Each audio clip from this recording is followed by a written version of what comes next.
Welcome to Attention Deficit Arts and Crafts. I am your host, Megan Image. See the corner of the video for spelling. This is a YouTube channel where I embark on whatever creative project interests me in the moment and document the results on video. Today, I have decided to paint a tabletop game piece, also known as a miniature.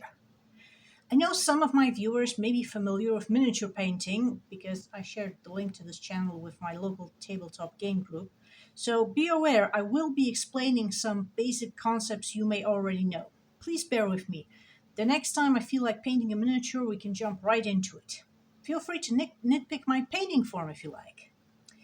Miniature painting is a hobby I picked up from my husband. He has a huge collection of paints and enjoys buying new minis. This particular one is from Kingdom Death Monster, a game that my husband supported on Kickstarter.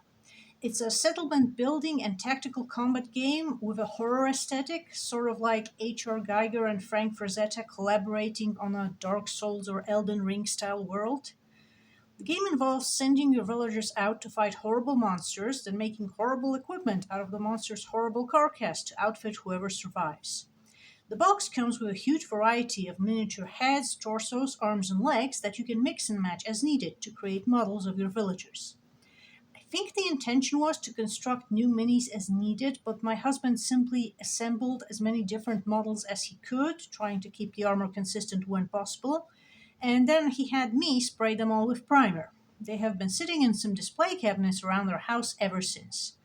If I ever feel like painting a miniature, I have a lot to choose from. So I have chosen this little guy with dual swords and a fancy cloak. To start with, I made a couple of quick sketches of just the main color areas of the figure and used my brush pen markers to try out a couple different color schemes. You can see they've got some armor bits made of bone, probably from some horrible monster, and I knew I wanted those bones to stand out. So I tried various bright colors for the bones, either pure white, maybe slight yellow or ivory, and then various darker colors for the areas underneath. Eventually, I settled on this color scheme. So here are some paints from my husband's collection that should work for that. And here is a neat little gadget if you have a big collection of miniature paints that you sometimes don't use for months. It's a little USB charged paint stirrer. It works like this. I won't be showing it on camera much, I just thought it was neat. Okay, time's a wasting. I'm just going to get started on this now and throw you over to editing voiceover me. Thank you, video recording me. Let's look at these paints. You can see I have Citadel paints, Game Color from Vallejo, and one from TT Combat. So different brands, but all of them are acrylics. That means they are soluble in water, but once they dry, they can't be reactivated by water. Which is why I am using this big flat sponge called a wet palette. It keeps the paints damp and thus usable until I put them on the miniature. I put a layer of parchment paper over the top of the sponge so the water gets up to the paints, but the pigments can't leach away into the sponge. This particular palette is from Army Painter, not sponsored, but you can easily make your own.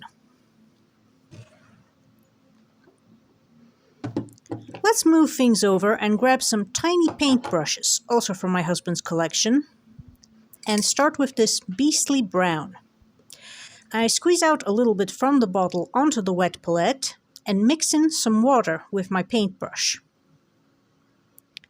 I swatch it out on my hand, just like the pros, and then I can start painting this cloak. I'm going to do 2 thin coats, so the first coat is just to make sure all the correct areas have paint, and I'm not too worried about how good it looks. When painting miniatures, it's easier to do big areas first and small areas later, which is obvious, but it's also good to do insides first, then outsides. That's why I'm trying to get in between the cloak and figure as much as I can.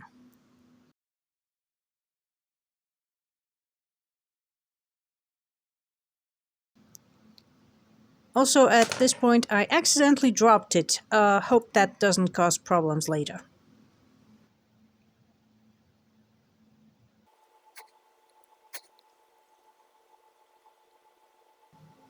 Next, I'll put the same brown on the boots.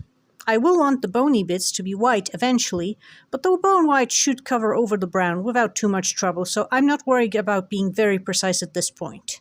Just get the brown where brown is needed.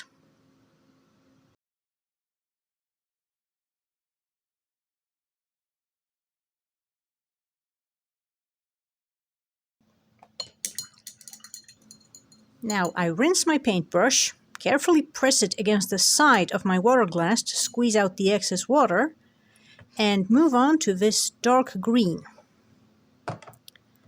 As you can see, Citadel paints come with this little nubbin under the lid that sort of acts like a paint shelf. But I don't want to keep the paint pot open, and also that paint is way too thick right now. That's why I'm using my brush to move some of it to the wet palette.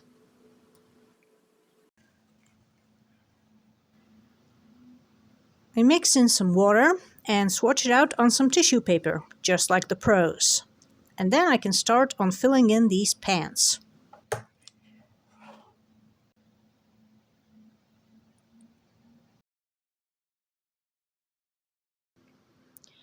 Once again, there are some tiny details that I will want to make a different color later, but I'm not worried about that and just filling in the pans with dark green for now. And after this, I'm just going to turn the camera off for a bit because the way I have it set up is kind of cumbersome.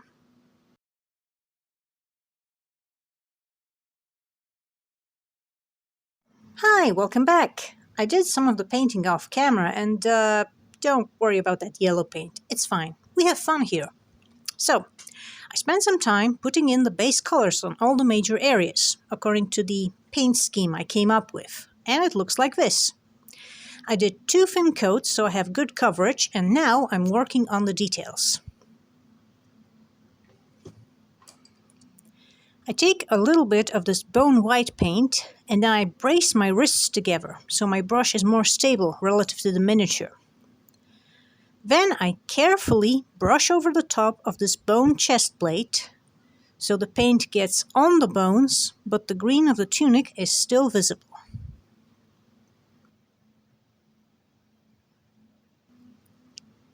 Insides first, then outsides.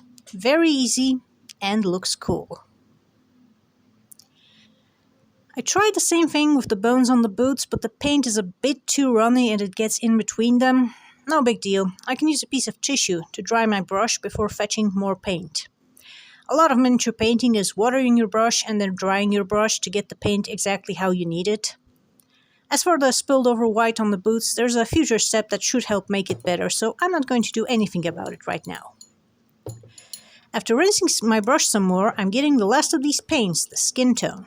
I carefully squeeze out a little bit so that it doesn't make a mess.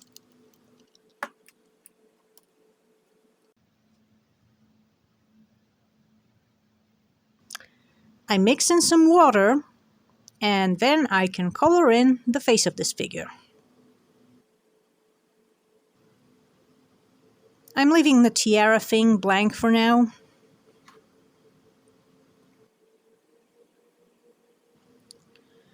I'm also going to do the hands, which yes, I should have done after painting the swords because the hands are on the outside, so I've made things a bit harder for myself, but that's fine.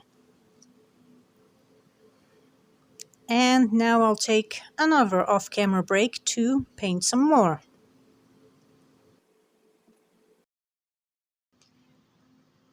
Update. I grabbed 2 more colors from my husband's collection, a gray and an orange yellow, and added them to the palette. The gray is for the sword.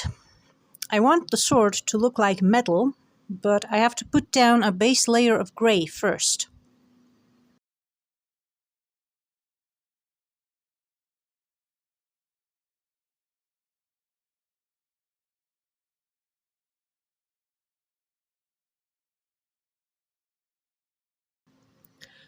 The crossguard on the other sword will be metal, but the blade will be bone.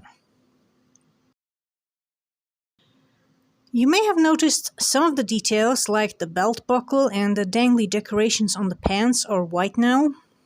I went over them with bone white because I want them to be yellow gold, but yellow acrylics tend to be the most transparent of all the colors. So instead of having to paint over 3 or 4 times with the yellow until it's distinct from the background, I just use bone white to cover the layer below, and then it only needs a single coat of yellow. I apply the yellow carefully, the same way I did the white, and even if there is a little overspill on the green of the belt and the pants, I leave it alone for now, because the next step will fix a lot of the small errors like this.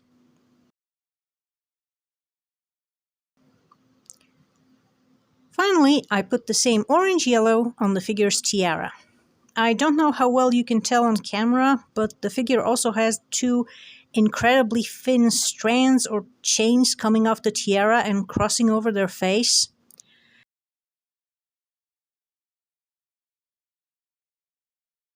I tried to carefully paint them in with the same color, but it went all over the face.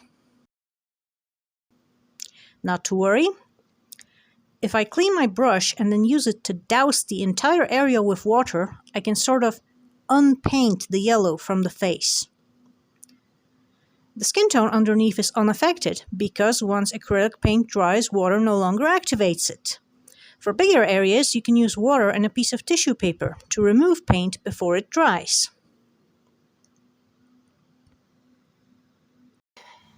Okay, that's all the colors done.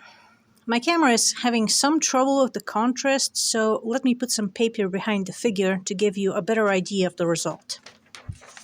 This looks okay, but nothing special. Everything is very flat. You can sort of see the most prominent folds in the cloak and tunic, but nothing else.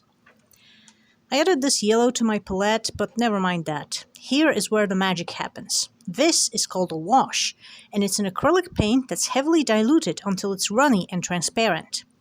They come in all sorts of colors. This one is a neutral sepia that should go well with our existing color scheme.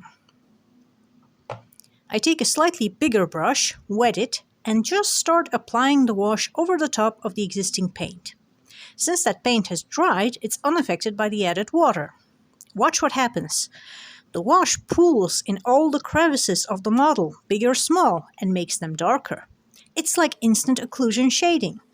The cloth folds and other small details pop out in contrast, and coincidentally, a lot of the small errors around the more elaborate parts are concealed.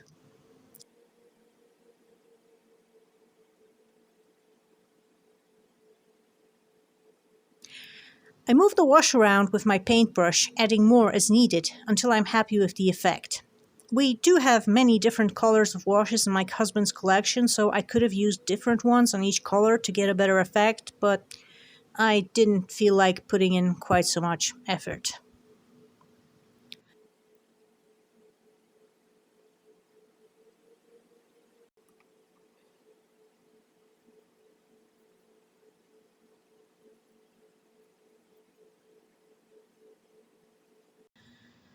Lastly, I put the wash over these swords. There might be slightly too much, so I get my tissue to pat some of it off and...